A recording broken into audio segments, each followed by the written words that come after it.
Friend, आज हम बात करेंगे Redmi 5 Plus और Redmi Note 5। ये दोनों का जो ग्राफिक है और ये मदरबोर्ड है, ये दोनों का लगभग सेम है।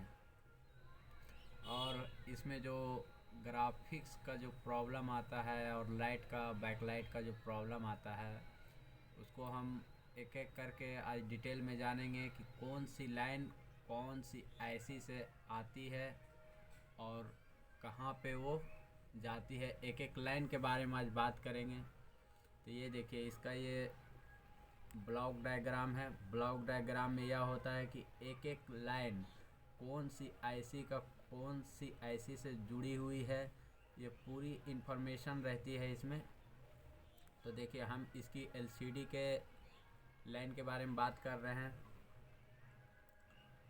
तो ये देखिए, अब एक एक करके इसकी लाइन के बारे में जांचेंगे। एक एक लाइन के बारे में अगर आपको जानकारी होगी, तब आप कोई भी फ़ोन हो, चाहे मीडियाटेक हो, चाहे स्पेक्ट्रम हो या फिर क्वालकॉम हो, आप आराम से इजीली रिपेयर कर सकते हैं। अगर आपको नॉलेज ही नहीं है, उतना डीप नॉलेज ही नहीं है, तो आप रिपेयर ही नहीं कर सकते हो। कभी ये IC निकाल देते हो, कभी आप पावर IC निकाल देते हो, कभी आप CPU निकाल देते हो, कभी आप चार्जिंग IC बदलते हो, कभी डायोड बदलते हो, कभी कैपेसिटर बदलते हो, फिर भी आपका काम नहीं होता है। लेकिन एक्चुअली उसमें प्रॉब्लम कहाँ पे है, ये आप अगर पकड़ना सीख गए ना, तो फिर मोबाइल आपके लिए कुछ भी नहीं है। आप आराम से उसका ईज़िली फॉल्ट फाइंड कर सकते हैं। तो चलिए हम शुरू करते हैं Redmi 5 Plus में कि कौन सी लाइन पहले आती है और फिर उसके बाद में कौन सी लाइन ऑन होती है। एक एक करके लाइन के बारे में जांचेंगे कि कौन सी लाइन कब एक्टिव होती है। तो सबसे पहले जो ये LCD कनेक्टर है, LCD कनेक्टर में जो सबसे पहला जो लाइन आता है ना, वो वीरेज L6 1.8 वोल्टेज। ये मैं ये कौन सा पिन पे जा रहा है ये तो नहीं बता पाऊँगा, क्योंकि ये जब तक इसका स्कीमेटिक नहीं देखेंगे तब तक इसका पता नहीं चलेगा। ये इसका ब्लॉक डायग्राम में खाली ये बता सकते हैं इसमें कि हाँ, इसमें कौन सी लाइन आई हुई है और कौन कौन सी IC से इसमें लाइन LCD में कनेक्टेड है, कौन सी लाइन कब काम करती है, ये हम आपको इसमें बताएंगे पूरा फुल डिटेल। और यकीन मानिए, अगर ये वीडियो देख लिए तो आप इसकी मदद से आप कोई भी मोबाइल को फंडा एक ही रहेगा बनाने का, और आपके दिमाग में भी आ जाएगा पूरा अच्छी तरीक़ा से। तो सबसे पहले हम इसकी वीरेज L6 1.8 वोल्टेज को चेक करेंगे। और अगर ये वोल्टेज में शॉर्टिंग है या लीकेज है या फिर ये लाइन ही वहाँ से मिस है, पहले इसकी कूल टेस्टिंग करेंगे। और कूल टेस्टिंग और ओके है तो इसकी हॉट टेस्टिंग करेंगे। हॉट टेस्टिंग में अगर ये 1.8 वोल्टेज बता रहा है, तब हम इसकी LCD VSP और LCD VSN ये दोनों लाइन को चेक करेंगे। अगर ग्राफिक नहीं बन रहा है या फिर लाइट कुछ भी नहीं आ रहा है, ब्लू LCD है, तो हम ये सब पूरी सप्लाई को चेक करेंगे। तो ये देखिए, सबसे पहले हम ये लाइन को तो चेक कर लिए और फिर इसकी VSP और VSN ये दोनों 5 वोल्टेज की होती है, 5 वोल्ट प्लस और 5 वोल्ट माइनस। और ये जो है ये चार्जिंग IC में पहले तो क्या होता था कि अलग अलग सी IC आती थी, ग्राफिक की अलग IC है और रिंगर की अलग IC है। लेकिन अभी क्या कर दिया है कि सब IC को मर्ज कर दिया गया, एक ही में जोड़ करके एक ही IC 4 फंक्शन काम करती है, किसी किसी में 5 फंक्शन काम करती है, तो उसी को समझना है। तो ये दोनों लाइन को हम उसके बाद चेक करेंगे। अगर ये वोल्टेज ओके है तो VSP और VSN, अगर ये दोनों लाइन 5 वोल्ट प्लस और 5 वोल्ट माइनस अगर बता रहा है, तब ये जो है LCD CABC ये जो लाइन है, ये जो हम ब्राइटनेस कम बेसी करते हैं वो उसकी लाइन है ये। और फिर ये देखिए, ये LCD BL LED A का मतलब होता है एनोड, और LCD backlight LED anode voltage यहाँ पे मिलेगा इसको। फिर इसकी एनोड वोल्टेज को हम चेक करेंगे। उसके बाद फिर हम BL LED K1 cathode voltage को हम चेक करेंगे, माइनस वोल्टेज को K2, ये देखिए K1 K2 और फिर LED A एनोड वोल्टेज और कैथोड वोल्टेज को चेक करेंगे। अगर ये सारी सप्लाई ओके है, तब हम ये साइड जाएंगे। अगर ये सप्लाई मिस है तो ये देखिए वीरेज L6 1.8, ये देखिए पावर IC से आ रहा है और अगर इस लाइन में कोई शॉर्टिंग है या कोई लीकेज है या फिर कोई लाइन मिसिंग है तो ये चार्जिंग ऐसी से दिक्कत है। अब फिर इसके बाद जो फंडा स्टार्ट होता है, इसका बाद वाली लाइन को आप समझ गए अच्छी तरीक़ा से, तब आप आराम से इजीली मोबाइल को रिपेयर कर सकते हैं। तो ये फिर इतना लाइन एक्टिव होने के बाद ये सारा ये जो इतना दूर से इतना दूर आया हुआ है एलईडी के तक, यहाँ तक आप चेक कर लिए सारे सिग्नल को, सारा ओके है।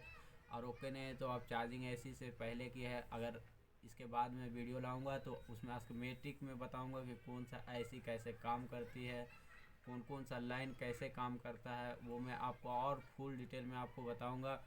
और ये देखिए, ये अगर ओके होने के बाद सबसे पहले हम इसकी अब इधर लाइन पे जाएंगे। यहाँ से फिर इसकी सीरियल डाटा एक भेजता है सीपीयू से एलसीडी को। अगर ये एलसीडी ओके होगी तो ये डाटा को रिप्लाई देगा सीपीयू को कि ये हाँ एलसीडी ओके है। अगर ये जब तक रिप्लाई नहीं देगा तब तक ये क्लॉक नहीं मिलेगा इसको, और ये डाटा मिल रहा और क्लॉक नहीं मिल रहा तो काम नहीं बनेगा अपना। तो सबसे पहले हम इसकी वोल्टेज को चेक कर लेंगे, इसकी 1.8 वोल्टेज को चेक कर लेंगे, डाटा को और क्लॉक को दोनों पे। क्लॉक मिल रहा है या डाटा मिल रहा है, उसको काम करने के लिए वोल्टेज भी चाहिए। तो 1.8 वोल्टेज TPI2C लाइन SDA और TPI2C लाइन SCL दोनों लाइन पे 1.8 वोल्टेज आएगा। अगर ये ओके है, ओके होने के बाद फिर ये ID line LCD ID 0 LCD ID 1, ये क्या होगा, इसकी जो ID लाइन है ये LCD से निकलेगा। फिर ये LCD से निकलेगा और LCD से निकलने के बाद ये जाएगा CPU में, और ये CPU जाके GPU को ऑन करेगा। जो ग्राफिक बनाने के लिए जो कलर जो बनता है हमारे डिस्प्ले पे जो प्रदर्शित होता है, तो ये जाके ID जाएगा CPU में, और CPU जाके CPU के अंदर एक GPU लगा हुआ आता है, उसको जाके ऑन करेगा। ऑन होने के बाद ये देखिए LCD टेस्ट TEO लाइन और फिर LCD रीसेट लाइन और MIPI लाइन, इसका जितना भी है ये सारा लाइन ऑन होगा।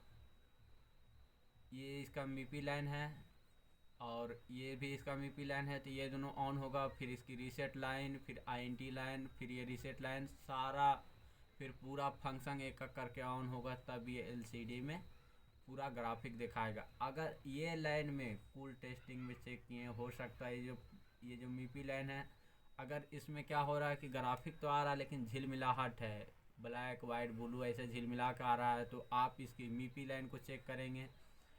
और अगर आपकी LCD ब्लैंक है तो आपकी पहले इसको चेक करेंगे, उसके बाद फिर इसकी सीरियल डाटा, सीरियल क्लॉक, फिर इसके ID लाइन को चेक करेंगे दोनों कि ID लाइन ओके है या नहीं है। ID लाइन ओके है, उसके बाद TEO लाइन को चेक करेंगे, LCD TEO, और उसके बाद इसकी रीसेट लाइन को चेक करेंगे, फिर इसकी INT लाइन को चेक करेंगे। INT इंफॉर्मेशन देता है ये CPU को कि ये यहाँ पे पूरा परफेक्ट है, बराबर है, कोई दिक्कत नहीं है। अगर ये सारा ग्राफिक बन जाएगा ये डिस्प्ले पे, तो ये INT लाइन यहाँ से सिग्नल भेजेगा एक CPU को, और CPU को पता चल जाएगा कि मोबाइल पे जो डिस्प्ले पे है उस पे ग्राफिक बन चुका है, वो सही सलामत बना है, कोई दिक्कत कोई चीज़ की प्रॉब्लम उसमें नहीं है। तो आज के लिए इतना ही। अगर वीडियो पसंद आया हो तो अगर वीडियो को लाइक करें, शेयर करें, सब्सक्राइब करें। और अगर आपको अच्छी तरीक़े से डीप नॉलेज में स्कीमेटिक को समझ के काम करना चाहते हैं, और अगर आप अच्छे तरीक़ा से सीखना चाहते हैं, तो आप मेरे वीडियो के साथ मेरे चैनल को सब्सक्राइब करके आप मेरे साथ जुड़ सकते हैं। और अगर आप ट्रेनिंग लेके सीखना चाहते हैं तो आप मेरा ऑफलाइन कोर्स ज्वाइन कर सकते हैं। डिस्क्रिप्शन में मेरा नंबर दिया हुआ है, आप कॉल करके अपनी सीट को बुक करा सकते हैं। चलिए आज के लिए इतना ही। जय हिंद, जय भारत।